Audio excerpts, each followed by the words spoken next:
Hello, my name is Jonathan, welcome to another video, and today we're going to be talking about a really controversial topic. Apple versus Android.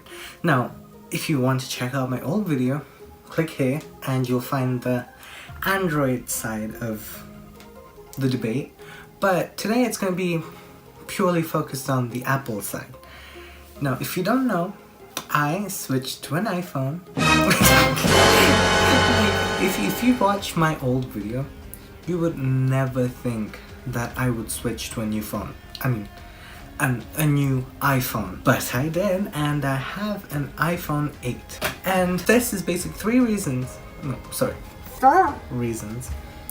why I switched to an iPhone.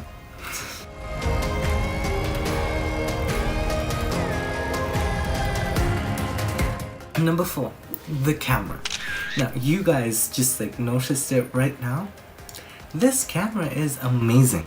Okay, so look, this camera can shoot at 4K, 20 frames per second, 24 frames per second, or 1080p up to up to 200 and something frames per second in slow motion, and it's just amazing. Actually, it has a 12 megapixel sensor, and that's really crisp. It takes really crisp pictures, and I love it. I obviously, I make this channel, and a better camera will obviously help this channel. But that's not the only reason why I love cameras. I love taking pictures, a lot, and it really helps if you have a good camera and if you have skills. Number 3, better software and better apps. Now, software, I mean, it's so, I don't know how to explain it, but it's just really good, the whole system, it just feels the same. I mean, in a good way.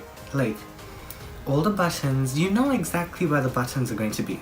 It's always going to be at that corner, or you could just swipe that way to go back, and it's really consistent. And in Android, it's kind of inconsistent. Sometimes there's this hamburger menu, sometimes it doesn't, and sometimes you have to click on the button for the hamburger menu, but sometimes you don't. This you can actually see that in all of Google's app for iOS. Every single one, it's so inconsistent. And also, it's really bad.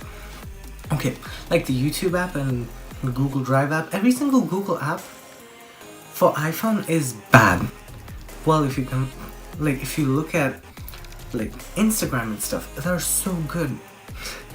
They put so much effort into making the apps for iOS compared to Android, but Google just, flipped it around. And I find that really weird, and Google, please fix it. Number 2, software.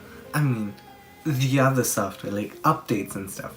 The operating system. iPhones gets a lot of updates. The iOS 12 update goes back all the way to the iPhone 5S. That's what, a 6-year-old phone, and it still gets updates? That's incredible. You've got to give them credit for keeping it up to date for so long.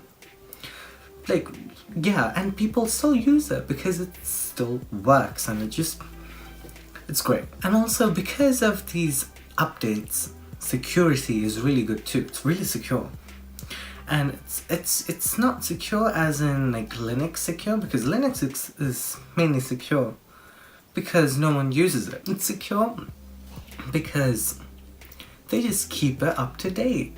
Look at Samsung. Most Samsung phones probably didn't even get 8.1, Android 8.1. They're probably stuck at 7 or something. 7 lollipop or something like that, but you get my point.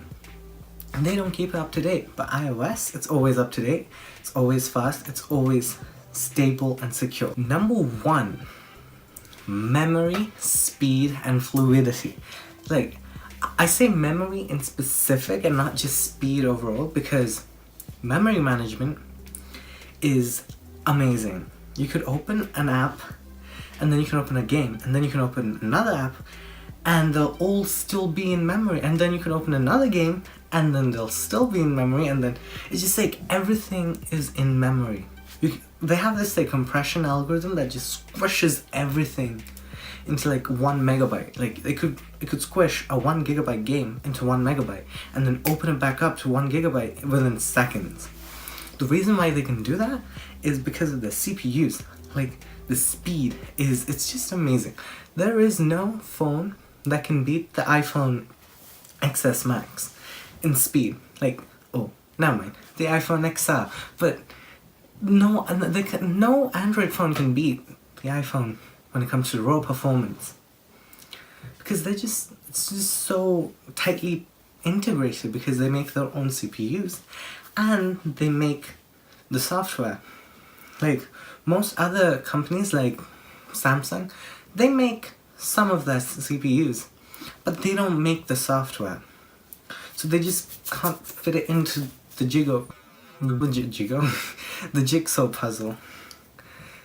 Yeah. So thank you for watching. I know it was a really short video, but that's all you need. Like, these 4 points were the only points that influenced my decision in getting an iPhone 8 instead of a Google Pixel 1. Now, the Google Pixel 1 is great, but it just... Look, Google said they would support the software for 2 years, but they didn't. Like, they supported it for 2, and then they stopped. It's just... Come on, Google, you own the software. You can just push out softwares, and you know, it's not that hard. It's really not that hard. Thank you for watching, and bye.